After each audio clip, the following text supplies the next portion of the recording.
Excel Techno School, Guruvayanakere, Venur. Admission open now.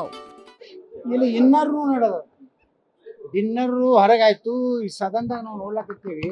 ಇನ್ನರ್ನು ಗುಂಪಾಗ ಅಲ್ಲೆಲ್ಲೆಲ್ಲೆಲ್ಲೆ ಶಾಸಕರನ್ನು ತಗೊಂಡು ಮಾತಾಡೋದು, ವಿಶ್ವಾಸ ಗಳಿಸಲಿಕ್ಕೆ ಡಿ ಕೆ ಶಿವಕುಮಾರ್ ಅವರು ಒಂದು ಗುಂಪು ತಗೊಂಡು ಅವ್ರು ಅಡ್ಡಾಡ್ತಾ ಇದ್ದಾರೆ.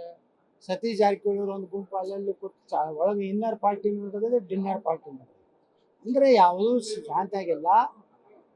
ಇದೇನು ಭಾಳ ಅವರು ಕಾಂಗ್ರೆಸ್ನ ಕೆಲವೊಂದು ಶಾಸಕರುಗಳ ಪ್ರಕಾರ 19ಕ್ಕೆ ಏನು ದಿಲ್ಲಿ ಕರ್ತಾರೆ ಅವತ್ತೇ ಸ್ಫೋಟ ಆಗ್ತದೆ, ಏನಾದರೂ ಒಂದು ಭಿನ್ನಮತ ಅನ್ನೋಂಥದ್ದು ಅವರು ಕಾಂಗ್ರೆಸ್ನ ಶಾಸಕರು ಹೇಳುವಂಥ ರೀತಿಯಲ್ಲಿ ಭಾಳ ದೊಡ್ಡ ಚರ್ಚೆ ವಿಧಾನಸಭೆ ಒಳಗೂ ನಡೆದಿದೆ, ತೋಟದ ಮನೆಗಳಲ್ಲಿ ನಡೆದಿದೆ.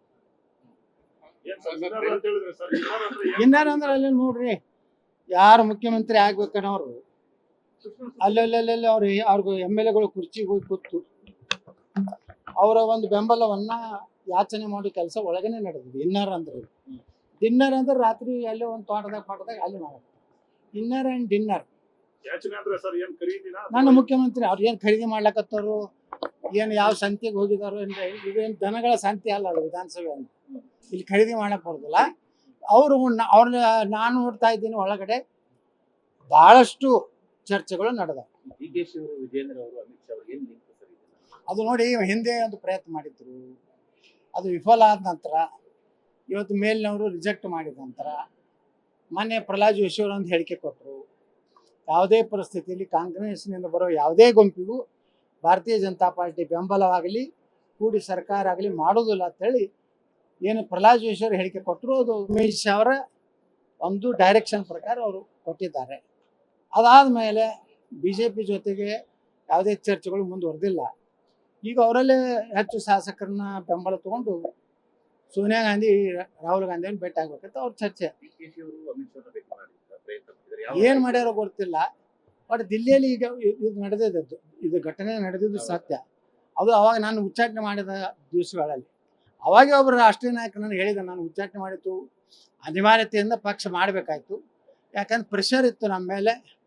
ಯತ್ನಾಳ್ BJP ಆಗಿದ್ರೆ ಈ ಒಂದು ಜಂಟಿ ಪಕ್ಷದ ಏನು ಆಪರೇಷನ್ಗೆ ತೊಂದರೆ ಆಗ್ತದೆ, ಅದಕ್ಕೆ ಆ ಮನುಷ್ಯನ ಹೊರಗಿಟ್ಟರೆ ನಾವು ಒಳ್ಳೇದಾಗ್ತದೆ ಅಂದ್ರೆ ಮ್ಯಾಗಿನವ್ರ ಪಾಪ ಏನೋ ಒಂದು ಆ್ಯಕ್ಷನ್ ಮಾಡ್ಬೇಕಂತ ನಾನು ಉಚ್ಚಾಟನೆ ಮಾಡಿದೆ. ವಿಜೇಂದ್ರ ರೋಲ್ ಏನಾದ್ರು ಆಗ್ಬೇಕು, ಮತ್ತೆ ಉಪಮುಖ್ಯಮಂತ್ರಿ ಆಗ್ಬೇಕು, ಮತ್ತಿಷ್ಟು ಪೂಜ್ಯ ತಂದೆಯವರಿದ್ದಾಗ ಲೂಟಿ ಮಾಡಿದ್ದು ಅದನ್ನೇ ಪ್ರಕ್ರಿಯೆ ಮುಂದುವರಿಸ್ಬೇಕಂತ ಬಿಟ್ಟು ಪಾಪ ಏನು ಅವ್ರು ಹಣ ದುಡ್ಡು ಹೊಡಿದ್ ಬಿಟ್ರೆ ಅವ್ರಿಗೇನು ಎಲ್ಲ ಸುಳ್ಳು. ರೈತ ನಾಯಕನು ಅಲ್ಲ, ಯಾವ ಸುಡಗಾಟ ನಾಯಕನು ಅವರು ಎಲ್ಲ ಭೇಟಿಯಾಗಿರುತ್ತೆ. ನಮಗೂ ಅಲ್ಲಿ ನೋಡ್ರಿ BJP ಬಲ್ಲ ಮೂಲಗಳೇ ಹೇಳ್ಯಾವ. ನಾನು ಹೇಳದ್ ಮ್ಯಾಗನೇ ನಾವು ಮಾತಾಡ್ತೇವೆ. ಅಶೋಕ್ ಅವ್ರ ಕ್ಷೇಮದಲ್ಲಿ ಮೊನ್ನೆ ಕ್ಲೋಸ್ ಡೋರ್ ಆಯ್ತಾರೆ ಸರ್, ಈ ಮಾತುಕತೆ ನಡೀತಾ ನೋಡ್ರಿ. ಅಶೋಕ್ ಅವರ ಇದರಲ್ಲಿ ಒಂದು 4-5 ಶಾಸಕರು ಬಂದು ಮುಂದಿನ ದಿವಸಗಳಲ್ಲಿ ನಿಮ್ಮ ಪಕ್ಷಕ್ಕೆ ಬರಬೇಕು, ಯಾಕಂದ್ರೆ ಪಕ್ಷದಲ್ಲಿ ಉತ್ಸಾಹ ಇಲ್ಲ, ಕಾರ್ಯಕರ್ತರ ಉತ್ಸಾಹ ಇಲ್ಲ. ನಿನ್ನೆ ನಡೆದಂಥ ರೈತ ಸಮಾವೇಶದಲ್ಲಿ 1000 ಜನನೂ ಸೇರಲಿಲ್ಲ, ಎಲ್ಲ ಕುರ್ಚಿಗಳು ಖಾಲಿ ಹಿಂಗಿರೋದ್ರಿಂದ ನೀವು ಹೋದಲ್ಲೆಲ್ಲ ಸಾವಿರಾರು ಜನ ಕೂಡ್ತಾರೆ. ವಿಜೇಂದ್ರ ಹೇಳಿದ್ದಲ್ಲ ನನ್ನ ಬಗ್ಗೆ ದಿಲ್ಲಿಯಲ್ಲಿ 50 ಜನ ಕೂಡಿದ್ರು ಯತ್ನಾಳ್ ಓಡಿ ಹೋಗಿ ಅಲ್ಲಿ ಭಾಷಣ ಮಾಡ್ತಾ ಇರ್ತಾರೆ. ನನಗೆ 50 ಜನ ಇಲ್ಲ, ಮಿನಿಮಮ್ 5,000 to 10,000 ಜನ ಸೇರ್ತಾರೆ. ಅದಕ್ಕೆ ನಿಮ್ಮದು ಜನಪ್ರಿಯತೆ, ನಿಮ್ಮ ವಿಶ್ವಾಸಾರ್ಹತೆ ಹೆಚ್ಚಾಗಿದೆ ರಾಜ್ಯದಲ್ಲಿ. ನೀವು BJP ಜೊತೆಗೆ ಬರ್ಬೇಕಂತೇಳಿ ಅವರು ಹೇಳಿದ್ರು. ನಾ ಹೇಳಿದೆ, ಸುಮ್ಮನೆ ಒಬ್ಬ MLA ಆಗಿ ಬರ್ಲಿಕ್ಕೆ ಬರೋದಿಲ್ಲ. ನನಗೊಂದು ಇಂಥದಕ್ಕೆ ಪ್ರಾಮಿಸ್ ಮಾಡಿದ್ರೆ ಬರ್ತೀನಿ, ಯಾಕಂದ್ರೆ ಇಲ್ಲ. ಡಿಮ್ಯಾಂಡ್ ಏನು, ನಂಬರ್ 1 ಹುದ್ದೆ ಕೊಡ್ಬೇಕು ರಾಜ್ಯದಾಗ ಡಿಮಾಂಡ್. CM ಈಗ ಅಧ್ಯಕ್ಷ ಅಥವಾ ವಿರೋಧ ಪಕ್ಷ ನಾಯಕ, ಮುಂದೆ CM. ಏನು ಸುಮ್ಮನೆ ಅಲ್ಲಿ ಹೋಗಿ ಏನು ಕೆಲಸ ಇಲ್ಲ, ಬಗ್ಗಿಸಿಲ್ಲ, ಸುಮ್ಮನೆ ಮತ್ತೆ ಹಿಂದಿನ ಸೆಟ್ನಾಗ ಕುಂಡ್ರದಾಗೇನು ಕೂತ್ರ ಮುಂದೆ ಕುಂಡ್ರೋದು, ಇಲ್ಕಂದ್ರೆ ಹಿಂಗೆ ಹೋಗಿ JCB ಪಾರ್ಟಿ ಮಾಡ್ತೀವಿ.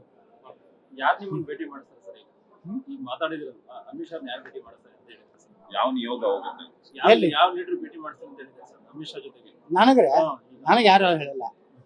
ಅವರು ಶಾಸಕರು ಎಲ್ಲರೂ ಕೂಡಿ ನಾವು ಏನು ನಮ್ಮ BJP ಹೈಕಮಾಂಡ್ಗೆ ನಾವೆಲ್ಲ ಕೂಡಿ ಮನವಿ ಮಾಡ್ಕೊತೀವಿ, ಯತ್ನಾಳ್ ವಾಪಸ್ ತಗೋರಿ ಅಷ್ಟೇ ಹೇಳಿದ್ದಾರೆ. ನಾ ಅಂತ ಹೇಳಿ ನಾ ಎಲ್ಲಿಗೆ ಬರೋದಿಲ್ಲ. ಯಾಕಂದ್ರೆ ನಾನು ಬಂದಿದ್ದು ಏನಾದ್ರು ದಿಲ್ಲಿ ಒಳಗೆ ಮೀಡಿಯಾದವ್ರು ಗೊತ್ತಾದ್ರೆ ಯತ್ನಾಳ್ ಶರಣಾಗತಿ, ಯತ್ನಾಳ ಹೀನಾಯವಾಗಿ, ಅತ್ಯಂತ ದಯನೀಯವಾಗಿ ಕೈ ಮುಗಿದು ನನ್ನನ್ನು BJPಗೆ ತಗೋಬೇಕನ್ನುವಂಥ ಗೋರ್ ಗೆರಿತಿದ್ದು ಸ್ವತಃ ನಮ್ಮ ಚಾನಲ್ಗೆ ಮಾತ್ರ ಗೊತ್ತು ಅಂತ ಹೊಡಿತೀವಿ. ಅದಕ್ಕೆ ಹೊಡಿದು ಬೇಡ ಬಡಿದು ಬೇಡ.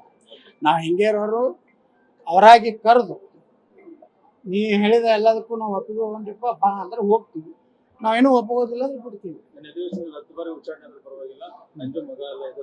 ಹೌದು.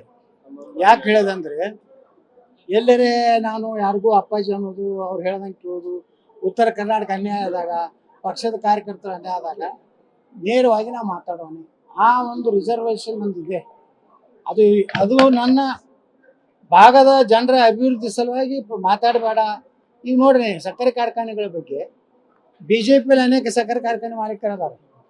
ಮನೆ ಶಾಸಕಾಂಗ ಪಕ್ಷದವರು ಎಲ್ಲರಿಗೂ ಎಚ್ಚರಿಕೆ ಕೊಟ್ಟಾರೆ, ನೀವು ಯಾವುದೇ ಪರಿಸ್ಥಿತಿಯಲ್ಲಿ ಮಾತಾಡಬೇಡಿ, ಕಾರ್ಖಾನೆಯದವ್ರು ಯಾರು ಮಾತಾಡಬೇಡಿ, ಅದು ಉಲ್ಟಾ ರಿವರ್ಸ್ ನಮಗೆ ಆಗ್ತದೆ ಅಂತೇಳಿ ಯಾರೋ ಒಂದಿಬ್ರು ಶಾಸಕರು ಮಾತಾಡ್ಬೇಕತ್ತಿತ್ತು. ಅವ್ರ ಎಚ್ಚರಿಕೆ ಕೊಡೋಣ, ಅವ್ರು ಹಿಂದೆ ತಗೊಂಡ್ರು. ನಾ ಮಾತಾಡಿದೆ ಅಷ್ಟೇ.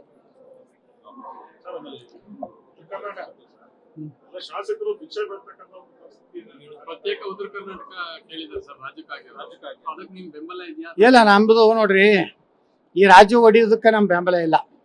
ಅಭಿವೃದ್ಧಿ ಆಗೋದಕ್ಕೆ ಅವ್ರು ಏನು ಮಾತಾಡೋದಕ್ಕೆ ಬೆಂಬಲ ಇದೆ. ಅವ್ರ ಜೊತೆಗೆ ನಾವು ಇದ್ದೀವಿ. ಆದರೆ ಈ ಕರ್ನಾಟಕ ಹೊಡಿಯುವಂಥದ್ದು ನಮ್ಮ ತಪ್ಪಿನಿಂದ ನಾವು ಅಭಿವೃದ್ಧಿ ಮಾಡ್ಕೊಂಡಿಲ್ಲ.